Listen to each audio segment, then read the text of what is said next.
వీళ్ళు చాలా విచిత్రంగా ఉంటుంది.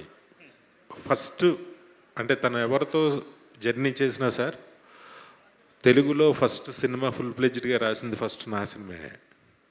సాంబ సినిమాకి డైలాగ్స్ రాశాడు ఫస్ట్ టైం.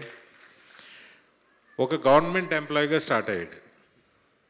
గవర్నమెంట్ ఎంప్లాయీ, ఇదేంటి నీ గవర్నమెంట్ ఎంప్లాయీ నువ్వు సంబంధం ఏంటి అనిపిస్తుంది మనకి. ఆ తర్వాత ఐఏఎస్ఎల్ చేసే పనులు, అంటే ఒక మినిస్టర్కి పిఏగా వెళ్ళాడు. దానికి దీనికి సంబంధం ఏంటో అర్థం కాదు. దాని తర్వాత మళ్ళీ అంటాడు మా తాతగారు గవర్నర్ అంటాడు. ఏంటి మీ తాతగారు గవర్నరా? అవును, కోన ప్రభాకర్ గారు మనవాడిని అంటాడు. అది అయిపోయిన తర్వాత సరే రైటర్కి ఎలాగొచ్చావు అని అంటే బాంబేలో రాము నేను బాగా ఫ్రెండ్స్ అంటాడు. రామ్ గోపాలవరం గారు తిను మంచి ఫ్రెండ్స్.